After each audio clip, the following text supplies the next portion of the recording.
is a level 3 biohazard. In a lab, this is what you would have to wear when you're exposed to SARS-2.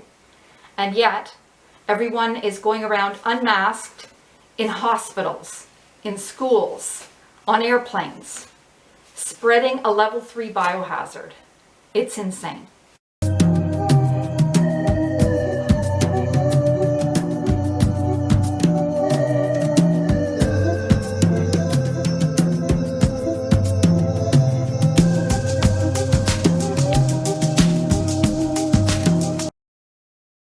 Okay, so you don't need to wear a hazmat suit, but everyone should be wearing an N95 mask. A tight-fitting respirator that's tight to your face, that doesn't allow any air in. Surgical masks do not cut it. They let air in. You do not want to breathe anyone else's air. You can't see SARS-2, but it is in the air. And especially if you're in a crowded place, there will be a high viral load and you will be breathing it in. You do not want to breathe this in. Last year, my daughter did a video in January explaining about the body systems and the damage that COVID can do to all of your organs and systems. And a lot of people watched the video and were very supportive. Unfortunately, our family didn't listen and they still don't mask. But these days, it seems like no one is masking. Everyone is just ignoring reality. How did we get here? The virus has one goal: to survive. It adapts to its environment, it learns, it gets stronger, it gets better. People are doing the opposite. We're learning nothing. We've regressed. We're going back to the dark ages now. It's like we're trying to mass infect everyone. To me, human behavior is worse than the virus itself. Human behavior is what caused the pandemic. It's what drove the pandemic, allowed it to spread, and allowed it to mutate. In case there's any doubt, COVID still isn't over. It's still airborne. There were 10,000 deaths in December. There are likely to be many more now after the holidays, Christmas and New Year's. They dropped the ball on New Year's Eve, and they really dropped the ball because it was a super spreader event. Like all over the world, everyone's just spreading it. No one's worrying. World leaders are declaring the pandemic over. Even the World Health Organization said it was no longer a public health emergency of international concern, and yet in the next breath said that doesn't mean you need to drop your guard and you should still be masking and taking precautions because you can still be hospitalized and you can still die. But no one's going to listen, because once you say it's no longer an emergency, that's all they hear. The most frustrating thing about the pandemic is that it all could have been prevented. They should have been prepared. Everyone knew this was a possibility. In fact, they even hosted an event called Event 201 in New York City, where they had a pandemic simulation exercise, and they invited all these experts and policymakers just to role play and see what would happen if there's a big pandemic. And they called the fictional illness CAPS, chronic acute pulmonary syndrome. It was a coronavirus that passed from bats to pigs in Brazil and then spread to the farmers and spread across the world. So they knew all of this was coming. Now, this was in October of 2019. So they knew it was a possibility. And to me, it's too much to be a coincidence, because literally like a month later, a coronavirus from bats spread in China. In 2017, astronomer Lord Martin Rees and psychologist Steven Pinker had a bet. Lord Martin Rees believed that by 2020, an incident of bioterror or bioerror would result in 1 million casualties. As far as I'm concerned, he won the bet. By December 31st, 2020, there were almost 2 million casualties. And in fact, that's an underestimate because it didn't include excess deaths. So there were probably more like 3 million plus deaths in that first year. We don't know if it was bioterror or bioerror. We don't know the actual origins because China kept it secret. The 7 deadly pandemic sins are secrecy, deceit, willful ignorance, peer pressure, complacency, recklessness, and short-sightedness.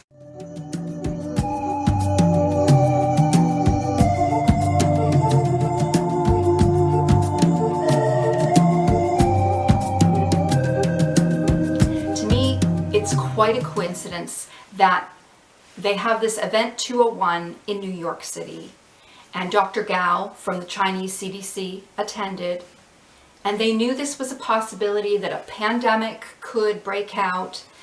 They knew that they should be prepared, and next thing you know, it happens, and instead they are not prepared, and they don't share any information, and they keep quiet.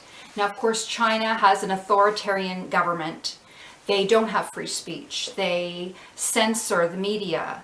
They banned TikTok. They blocked YouTube. People aren't allowed to freely express themselves. The government controls what is said.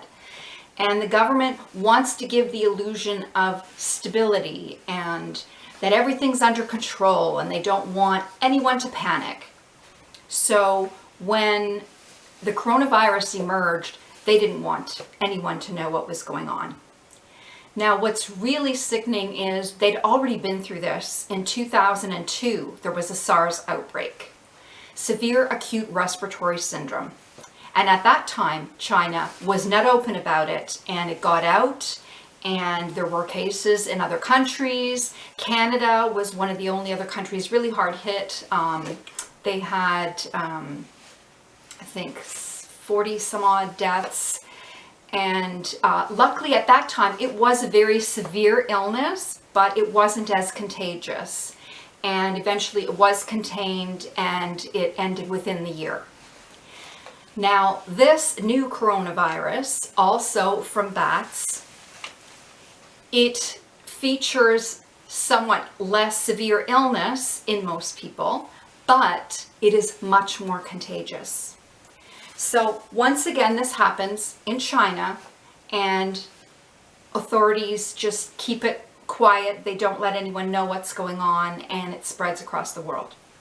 Now, they let on that it started in the wet market. Now, wet markets are a breeding ground for disease because you have unsanitary conditions, very dirty, you have all these poor, stressed animals that are sometimes stacked in cages on top of each other. So animals that would never interact in the wild are now side by side. So, you know, a bat, you know, the feces from a bat mix with another animal, and next thing you know, that transmits to humans. So that's what they're saying happened. But we don't know, because Wuhan, you know, there is an Institute of Virology there, coincidentally. Were they working on something and it leaked out from the lab? Or, you know, was it a bioweapon that they were developing? I mean, experts seem to agree that it was not a bioweapon, but it could have been leaked from a lab, or it could have been from the wet market. Either way, it comes from human behavior, negligent human behavior. You know, the way that we treat the planet and the way that we treat animals, it comes back to us. A lot of our activities drive pandemics and cause pandemics. Okay, deforestation. You clear a forest and you're taking away biodiversity, you're taking away natural predators and the natural order of things. And next thing you know, what you've got are a bunch of mosquitoes and rats, who, by the way, spread disease. I mean, rats are what spread the Black Death. Bubonic plague was from fleas on rats, which got on people. So deforestation, not only bad for the environment and for locals, but for the whole world, because if you unleash some kind of virus there, next thing you know, it can go across the world. Okay, like coronaviruses, like SARS, comes from bats. Now, in a bat, the virus isn't as harmful to them because they have a very high body temperature. They're flying all the time. So their body temperature is really high and they just burn it off. Now, in people, yeah, we get a fever. Our body is trying to burn it off, but we're never going to be a bat. We're never going to be flying. So we're not as good at fighting it off. So some people do get mild illness, but some people get very severe illness. And it's like a form of pneumonia. So in the beginning, secrecy was the big mistake that China made, because they were more concerned with how things would look to the world and more concerned with, you know, just keeping stability, and they didn't want people to panic. So they kept everything quiet, and they didn't warn people in time. Now, they claim that they were timely with providing information to the World Health Organization, but it certainly was not the case. I mean, there were leaked tapes that came out and documents that people were trying to whistleblowers were punished, people that tried to share the information, and China didn't want them to, and it all could have been prevented if they'd been open and honest.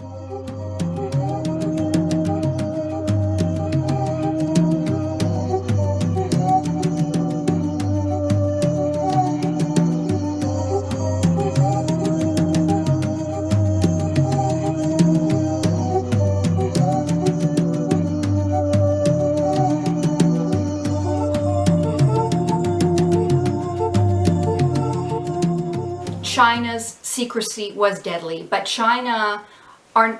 they're not the only country that kept things secret. There are a lot of minimizers who have kept things secret. So in the beginning, maybe they weren't sure about human-to-human transmission. They thought maybe it was from an animal in the wet market that went to a person. And they thought that all the cases had to stem from the wet market. And then they realized, well, no, there are clusters and families, people that never set foot in that market that caught it from someone else. So there was human-to-human transmission, but that information was withheld in the beginning. The fact that it was airborne, they knew fairly early on that it was airborne. That they tried to hide for the longest time. They kept that a secret. Even the American CDC didn't want to admit that. It is airborne. You breathe it in. So the message should have been, this is a level 3 biohazard. You breathe it in. Everyone should be masking. Now, back in 2020, I'm here in Ontario, Canada, and they locked down in March. I didn't even really know about COVID-19 until March.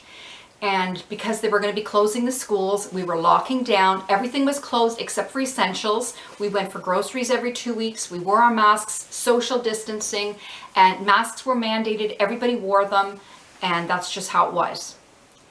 But over time, they became more complacent and mask mandates were dropped. I mean, there were so many protesters that didn't want to wear masks, and the government, I feel like, just caved into the bullies and let them have their way.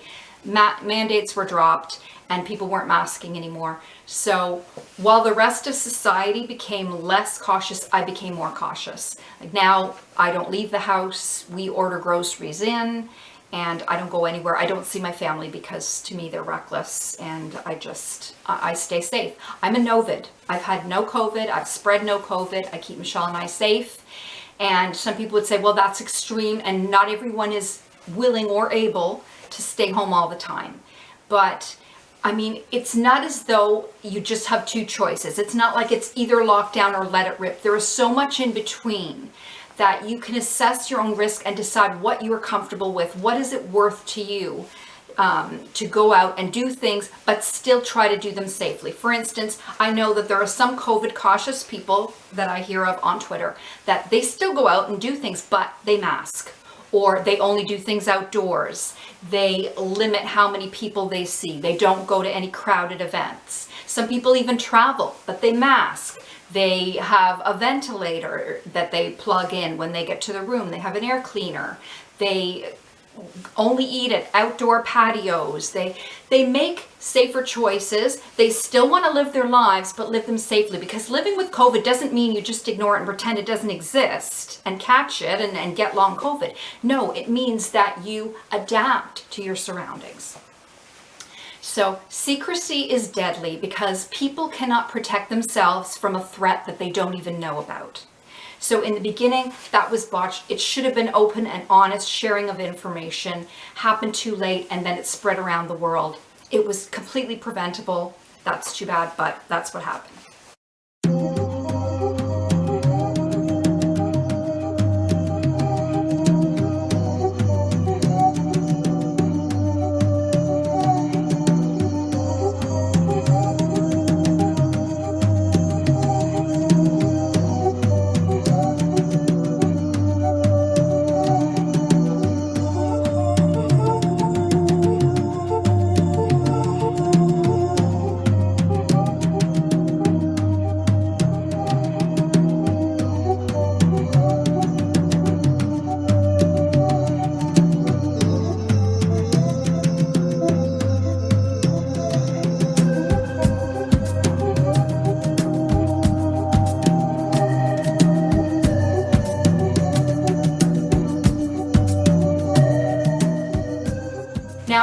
worse than secrecy and cover-ups, censorship, suppression, even worse than that is outright lying. There have been minimizers who have just flat out told lies throughout the pandemic. They've been proven wrong time and again, and yet they are still platformed because they're giving people the comforting lies that they want to hear. So the minimizers will say things like, COVID is mild. It's mild. It's just a cold. It's a flu. It's nothing to worry about. Now, a few minimizers got together in this right-wing think tank and created the Great Barrier Declaration, GBD. They basically were selling the idea, which was just a theory based on no evidence whatsoever and no science, a theory that we would achieve that as a population, we would achieve herd immunity if everyone got infected. Okay, maybe not the vulnerable. Maybe they can stay home, they can hide out from the rest of the reckless world. But, anyone who's not immunosuppressed, just go out there and spread it. Just like when I was a kid and they had chicken pox parties and just, one and done. Just get it over with. Everybody catch it. And then eventually, survival of the fittest, the strong will survive and everybody will become immune. Except that it's a complete lie and they got it completely wrong. So even the World Health Organization called this out and said, this is dangerous, this is unethical, it's flat out wrong, it's based on no science. What the evidence actually shows is that there is no lasting immunity. Now, you get some immunity from the vaccines. Vaccines might reduce the severity of illness, might prevent hospitalization and death. They do not prevent transmission, and they don't prevent long COVID. Now, long COVID has been around since 2020. It predates vaccines. So all the anti-vaxxers who try to blame all damage on vaccines, well, the vaccines may have side effects, but the damage is from COVID. COVID is far more dangerous than the vaccines, but they don't want you to listen to that. So we know that there is no one and done. Studies have shown you can be reinfected over and over, and damage is cumulative. So your first infection might not kill you, might not give you long COVID. Your second infection will be a little bit worse. Each subsequent infection is doing more damage. It's like playing Russian roulette, and every time you play, your odds are that much worse. Because, your first time you have a 1 in 6 chance of getting a bullet. Each time, you're going to run out of chances. So eventually, after 6 times, there's a bullet in the last chamber. So, I just read about this poor ballerina that on her 4th infection, she's got long COVID. Why are people gambling with their lives? It causes organ damage. It gets in your blood. It invades the brain.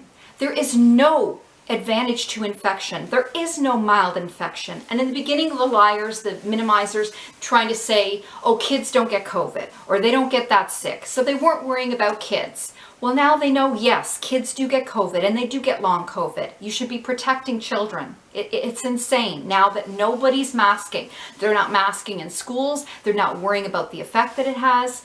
It was all a lie, but everyone went along with it. And this is what's so frustrating, is that, instead of listening to the scientists and the legitimate evidence, they're listening to these theories from these propagandists who have economic interests. They don't care about health. They're not trying to protect public health. They're trying to protect their profits. So, you have to consider the source. So there's so much misinformation and disinformation out there. And my mom was saying, well, how do you know what to believe? I'm like, believe the people that are trying to save lives. You don't believe the people who just want to make a profit and they don't care who they kill. I trust alarmists. Alarmists sound the alarm to save lives.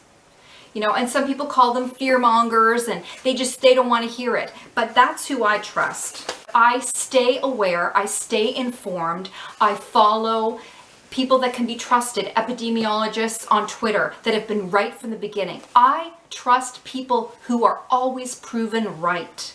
I ignore the idiots that are constantly proven wrong. Here's an example. Let's call him Dr. Bob. Dr. Bob is a minimizer who didn't want to wear a mask. He mocked his more cautious wife, made fun of her, and just ran amok. Well, guess what? He gave his wife long COVID. He infected her and gave her long COVID. And then, well, he had a bit of humble pie for a bit. He was saying, well, maybe you should mask, and sometimes you just have to assess risks.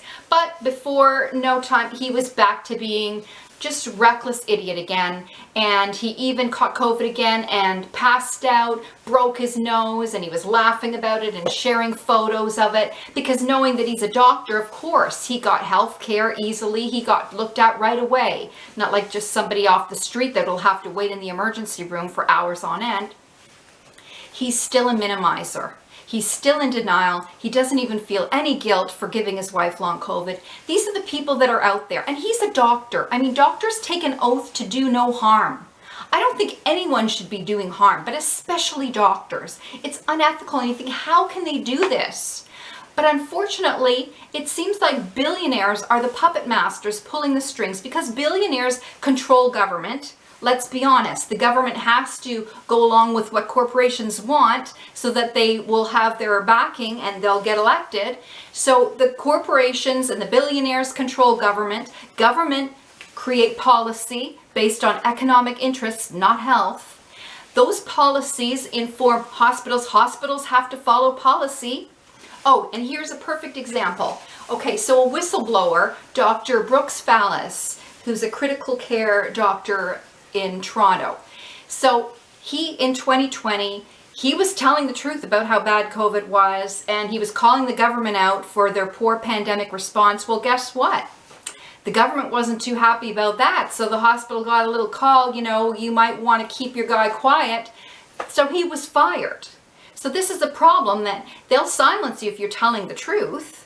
So these minimizer doctors are platformed, and everybody loves them because they're selling people the lies they want to hear, that COVID's mild and just run amok and do whatever you want. And the ones who actually tell the truth, nobody wants to hear it. There are facts and there are theories. Facts are based on observation and evidence, actual science. Theories are just ideas that anyone can make up in their head with no evidence and no basis in fact. The most reliable sources for accurate, up-to-date virus information are prestigious, peer-reviewed scientific journals like Science, Nature, The Lancet, JAMA, Journal of American Medical Association, BMJ, British Medical Journal. When they're peer-reviewed scientific journals, you know, these are studies, this is actual science, I can trust this, this is accurate. Universities, hospitals, doctors, scientists, anyone who prioritizes health and is trying to warn the public to keep them safe, you know that that's going to be reliable information. Somebody who is focused on economic interests and profit, it's very hard to trust that. So in the last few years, we've seen how public health has become politicized. There's a conflict between scientists who try to get out the message to warn people about the pandemic, and then the government who wants to downplay disasters and doesn't want to cause a panic and just wants everyone to be happy so they get reelected. So there's like a tug of war between these two entities. Who do you believe? Well, most people don't want to believe that their government would willingly do them harm, but it happens time and again. I did another video about downplaying disasters because this happens constantly, whether it's, you know, in Chernobyl, whether it's China keeping COVID a secret from the beginning, whether it's fire retardant chemicals that were causing cancer for decades and it took a long time for them to admit that this was happening. Cigarettes took decades for them to admit that they caused cancer. I mean, you can't always trust officials to tell you the truth, because they seem to want, it seems to be their instinct to just suppress information, pretend everything's fine, just, don't cause a panic. I don't know why they're so afraid of causing a panic. To me, a little panic would be good for people. People have become way too complacent.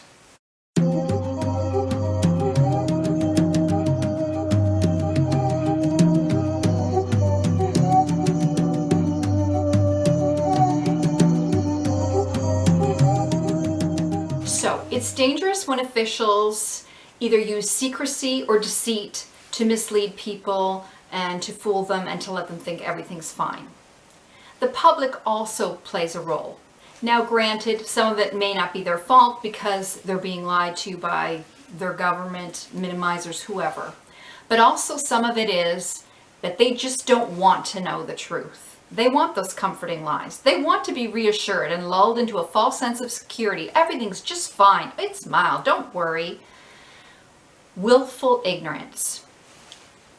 What bothers me the most, because there are ignorant people who have always been ignorant. I know people that are just complete idiots. Like I know somebody that was a flat earther, for instance. So they're obviously anti-science and they think climate change is a hoax and they just don't believe in reality. So I would expect no less from someone like that. And they're a smoker, so they already don't care about their health. So of course they're not going to worry about COVID. Of course they're going to downplay SARS2. And even when they have a stroke, oh no, that was nothing to do with COVID. Oh, I never even had COVID. Because they forget that they had COVID along with their entire family, but it's caused a bit more brain damage and they have no idea.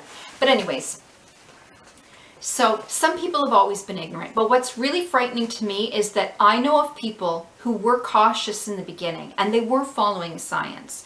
They were getting vaccinated. They were wearing masks. They were avoiding crowds. They were going outdoors. They were doing all these things for the first year, maybe year and a half.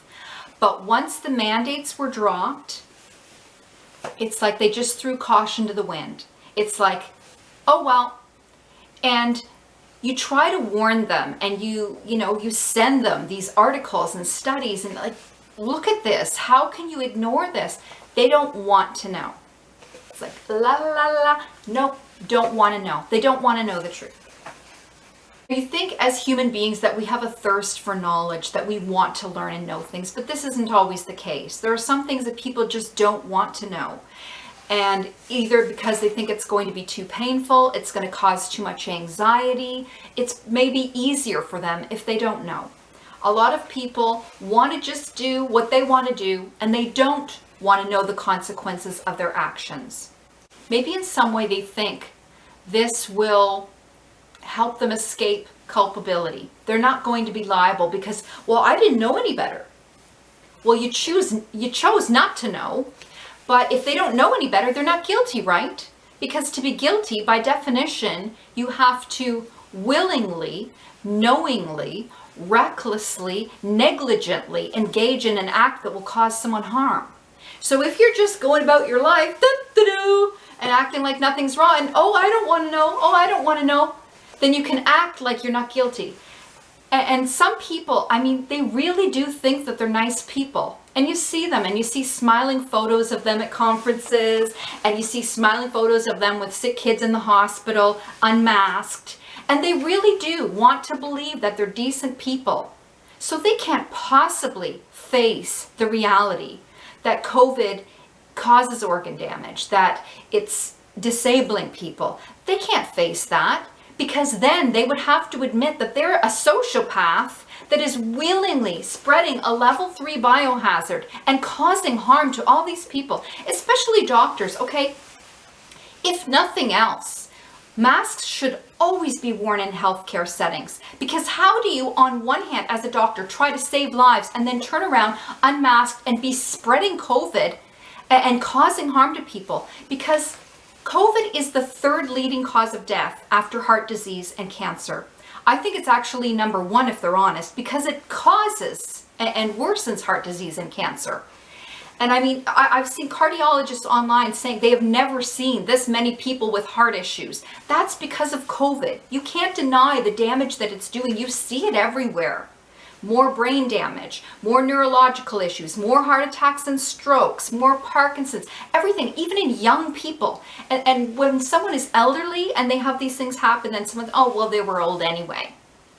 But even young people, and it's not like these were people that are immunocompromised. That yes, the vulnerable are especially need to be careful because they will really be hit hard by COVID, but even healthy young athletes have wound up having heart attacks and strokes because of COVID.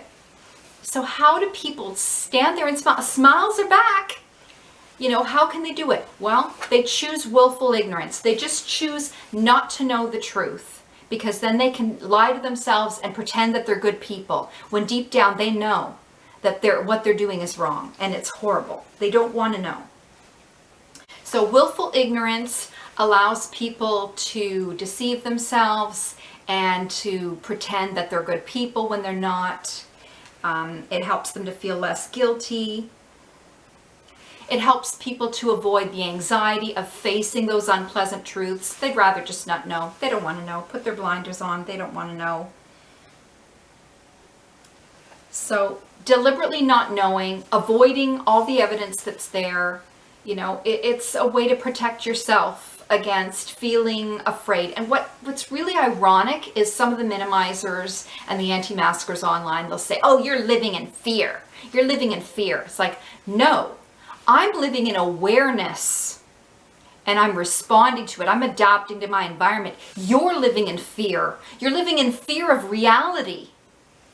And my being cautious won't kill me. It will save my life. Your being reckless will kill you. You know, if I'm overly cautious, I can live with that. If you're not cautious enough, you can die from that. Or wind up disabled or kill someone else. You know, I couldn't live with that personally.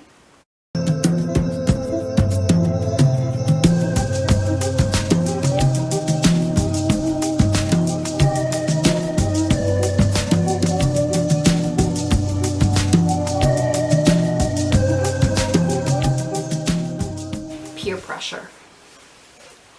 Now, this is something we know as kids in school, and so many people just want to fit in. You feel insecure, you want to fit in. Well, I'm kind of lucky in that I was a misfit all along. And I wasn't going to fit in, and quite frankly, I didn't really want to, because I wasn't willing to do the stupid things that the popular kids did. I mean, I didn't smoke, I didn't drink, I didn't do drugs. The cool kids were smoking and doing all these things. I wasn't willing to do something that's bad for my health and that I don't want to do just because everyone else is doing it. No. Like when they'd ask that question, oh, if everyone else jumped off a cliff, would you? Frankly, I wouldn't. But I guess everyone else would. And the scary thing about peer pressure is it's not just children in school. It's adults. It's adults in the workplace. It's professionals, even doctors and scientists. I mean, once mask mandates were dropped and everyone decided, okay, yeah, masks are the scarlet letter of the pandemic, from Walensky, who, by the way, resigned in disgrace from the CDC last year, but her replacement, Mandy Cohen, isn't much better. But anyways, so once everyone else dropped masks, oh yeah, there's the doctors and scientists all smiling, and you know, we're at a conference for long COVID and here we are all getting our own case. It's just like, it's crazy that everybody needs to fit in so much that they're willing to risk their lives. They want to follow the crowd. So this is what's diabolical about dropping mask mandates, is when there were mandates, when, you know, there were stores up, there were signs up in the store that you had to wear a mask or you couldn't go in, that kept everyone safe because everyone complied. Yeah, once in a while you'd get some idiot that would, oh, I'm not wearing a mask, and then he'd have to be thrown out by security. But that was like one. That was 1 in 100 maybe.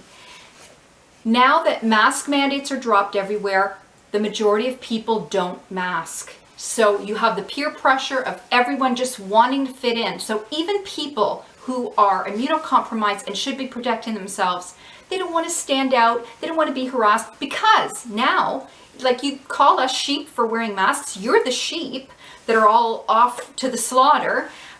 we are the lone wolves because we're the only ones masking. So if you're the only person masking, a lot of people are getting harassed, they're being bullied, they're having people, oh, you don't have to mask anymore, and people giving them a hard time, you know, or a kid in school, if they're the only one in their class that's masking, they're having a hard time and being bullied. It's terrible. It shouldn't be this way.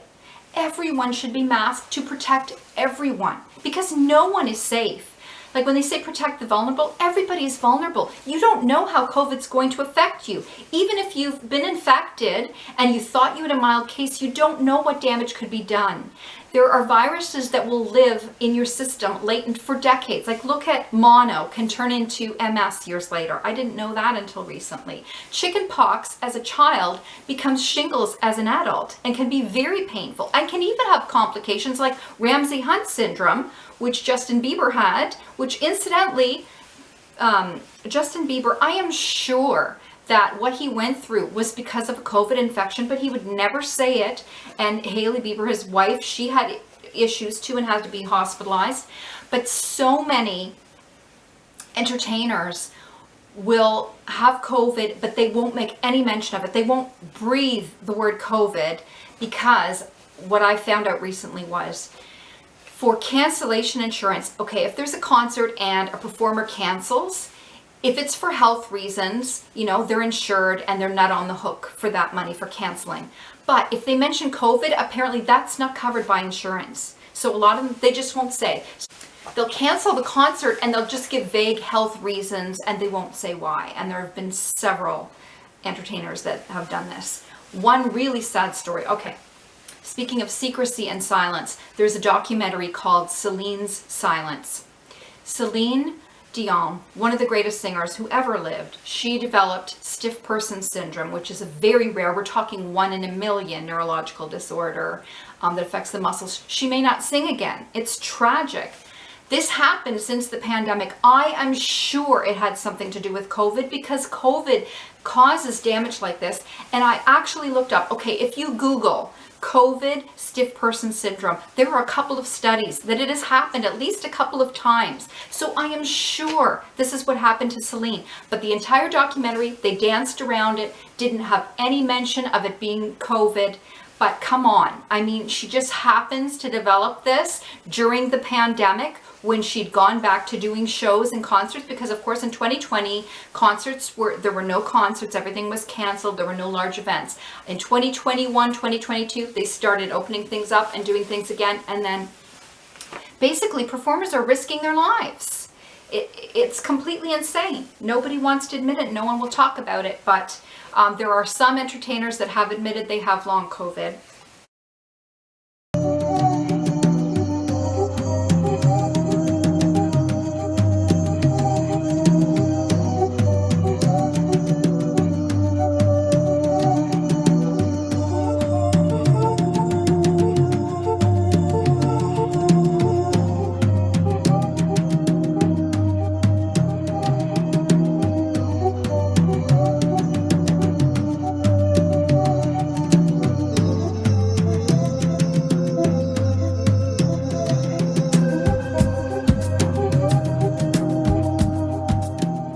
Complacency.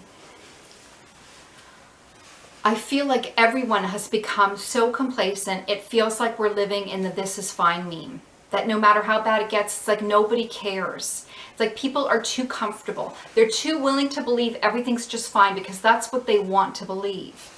When people become smug and comfortable and they take things for granted, they're less likely to be alert to threats. They're not going to see danger. They're just going to see what they want to see. Complacency occurs when people get stuck in a rut. They are used to doing the same thing and they don't want anything to change, and they refuse to see even if things do change. So everyone wanted to go back to 2019 and pretend the pandemic never happened. They were so eager to do that, and it seemed like, you know, some people called it pandemic fatigue. They were sick of taking precautions, and they just want to pretend that it's all back to normal. So you have all these people that are complacent, that feel comfortable and calm, and they're completely unaware of the danger that's surrounding them.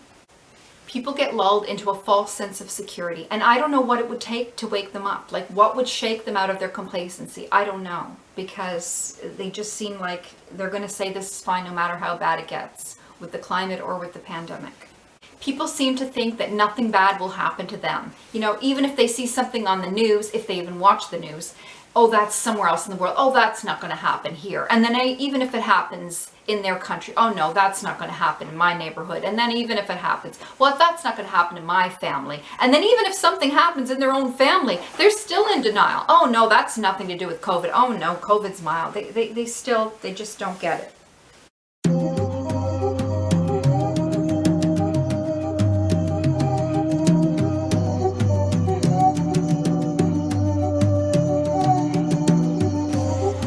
The only thing worse than complacency is recklessness. It's frightening now how many people are just completely reckless. And you see it everywhere. I mean, they'll report it on the news. They don't say that it has anything to do with COVID, but oh, by the way, people are driving more recklessly. They're committing more violent acts. They're doing bizarre things. They're making more mistakes, more accidents. Just nobody seems to care. I mean, the other day there was a piece of a plane flew off because someone didn't screw on the screws. I mean, people just don't seem to care about anything. Just completely reckless. No thought to the consequences of their actions. No thought to the harm that they're doing to themselves and others. Now, I mean, there have always been a few people who, you know, maybe they were daredevils, maybe they do stunts and you know, they wouldn't care. Oh, sure, I could get killed. That's fine. But it seems like now the majority of people in society are just completely reckless. No one's worrying about COVID. Nobody's worrying about the consequences. They're not careful about anything. People who are reckless have trouble controlling their impulses and their emotions. They don't care about the danger to themselves or others. They show a blatant disregard for human life.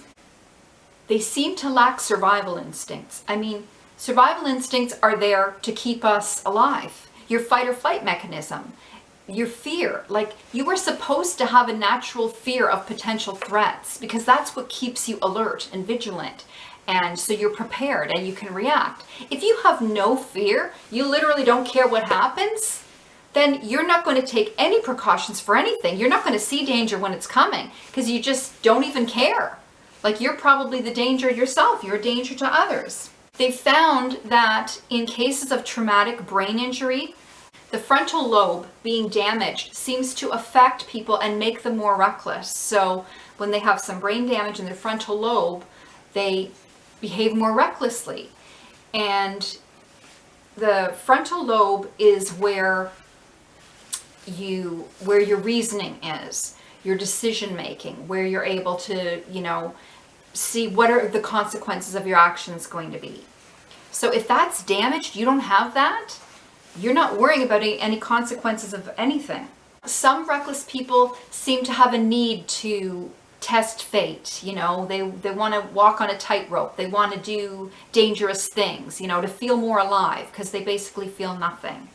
And a lot of them, they think they're invincible. They think nothing bad can happen to them. So they're not worried no matter what. Some people engage in self-destructive, reckless behaviors, smoking, drinking, alcohol, overeating, all these things that they know are bad for their health, but they're not worrying. Oh no, they just don't care. So some people don't prioritize their health. But that's one thing. If you're endangering your own health, that's one thing. But if you're endangering others, that's not okay. And the problem is now, it's like everyone's reckless. Everyone's a sociopath. Everyone's a bioterrorist going around spreading virus, not caring who they infect, who they kill. It's crazy. Now, they know that COVID invades the brain. They have done studies, they've seen this. Well, there are several studies that have shown that COVID shrinks the brain. It can shrink areas of the brain like the amygdala. So to me, I already thought it's like people are losing their survival instincts. A lot of people that have been infected, they seem to become more reckless, more aggressive. You know, they're not cautious anymore. They're wanting to go out and do more things. It's like they're becoming super spreaders or virus puppets. They want to go out and get infected again. You know, reinfection's even worse, but they're not worrying, and they're not worrying what they do to others. It's not natural. You know, maybe they're brain damaged. It's been shown that COVID does shrink the brain. The amygdala is your fight or flight mechanism so that you can react to dangers. When you're faced with a danger, your body releases adrenaline and cortisol. You react to the danger and you stay safe. But if you have brain damage in that part of the brain and you don't have that natural fight or flight mechanism, you're not worried about anything and you're just making reckless choices. There have been articles in many journals talking about how SARS2 damages the brain. A lot of people have had things like they lose their sense of smell, and they might not realize that that's brain damage, but it's called anosmia, and that's the part of the brain that controls your sense of smell. So if that's damaged, like what else could be damaged? Even some financial magazines have been talking about the effect of brain damage because long COVID means that the workforce has been depleted. A lot of people, they're missing from the workforce, and those jobs, it's hard to fill them again. So they've been acknowledging how bad this is. Forbes had an article about gray matter loss in the amygdala, a case of shrunken brains, how COVID-19 may damage brain cells. That was in March of 2022.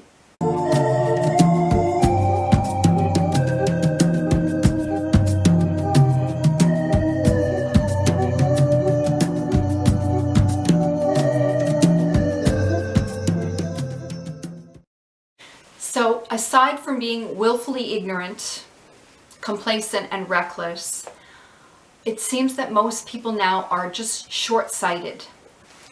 They're so focused on living right now that they're not worried about what the future is going to bring. They don't want to think about climate change. They don't want to think about long COVID or what they could be doing to their health or their children's health. They just want to do what they want to do now. They're focused on immediate gratification, and they're not worrying about the consequences. Well, this kind of myopic thinking is dangerous because it's reckless, and you're destroying your own health, you're destroying other people's health, you're destroying the planet. We need to adapt. We need to live in a way that is sustainable to protect our health and the health of our children and the health of the planet in the future. Because if we keep going on the way that we're going, it's only going to get worse. What I found interesting is that antisocial personality disorder affects about 1% of the population. And people with ASPD have a lack of respect for others. They don't think about the consequences of their actions. They take no responsibility, and they might do dangerous things and cause physical harm to themselves and others. They're careless and wild and impulsive, and they have no sense of responsibility or accountability. What's so scary to me now is it seems like a lot more than 1% of the population is acting like this. It seems like actually the majority of people. I remember reading that 75% of people suffer from normalcy bias. So no matter how bad things get, they want to believe everything's fine. That's the majority of people. Well, now it seems like those people that want to believe everything's fine, they're also becoming antisocial, where they just have a complete disregard for human life. They don't care about their actions, how they hurt others. Oh, well, I want to go for brunch. And they don't care if they infect someone and kill them. Like, it's horrifying. It's like, where is the ethics? Where's the social responsibility? No one cares anymore. NBC had an article in 2020 where they examined that people with antisocial personality disorder traits were more likely to protest wearing a mask. So the majority of people, they were willing to do their part and keep everyone safe and wear a mask. But people with antisocial personality disorder, you're not going to make them wear a mask. They don't give a damn. They don't want to protect anyone. They just don't care. And in Brazil, they also did a study and found people with antisocial personality traits, low empathy, no empathy, they weren't willing to wear masks or social distance or anything. Nope, they're aggressive, they're in your face, and you can picture some of these people. But now, like, that's not just the 1% anymore. Like it used to be, most people were masking, and maybe you had one guy that was being difficult. And, no, I won't wear a mask no matter what. And you know, you had the Freedom Convoy in Canada, in Ottawa, putting up a stick. Oh no, we don't want mandates and we want our freedom. They were the lunatic fringe, the minority, but now it seems the majority have become like that. Nobody wants to mask. Nobody wants to do anything. And nobody gives a damn. It's like a bunch of sociopaths. Like literally, I think of the horror movie Smile when I hear Smiles Are Back. Because that's how they look to me. They are literally sociopaths. They don't care how much harm they do. They don't care if they kill you. They will go unmasked. They will cough in your face. They don't care. So what's the answer? I don't know. I'm just avoiding people. I avoid people like the plague. Even my own family, I don't go anywhere. I mean, that's obviously not a solution for everyone. Some people have to go out.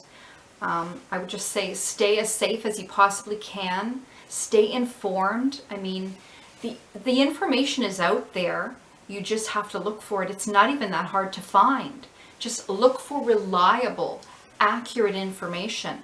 You can literally Google COVID brain damage, COVID.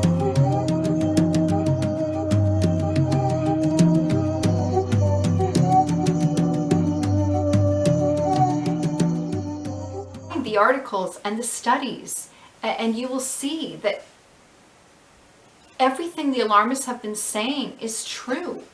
But the problem is the people who are willfully ignorant, they don't want to know. They're not going to be looking that up. They're going to be looking up, COVID is mild, COVID is over, and they'll find minimizers that will tell them what they want to hear and lull them into a false sense of security, because that's what they want to hear. It's just so frustrating. You have to find the truth. I would say just do your best. Try to survive, adapt to survive. I would say the pandemic and future pandemics are the greatest existential threat right now. Climate change is as well. I'll be doing a video about that at some point. I just feel like I need to vent about these things because I can't pretend it's not happening. I can't pretend this is fine. I have to tell the truth, even if nobody listens. I have to at least try. So anyway, that's my rant, and thanks for listening if you were. Take care. Stay safe.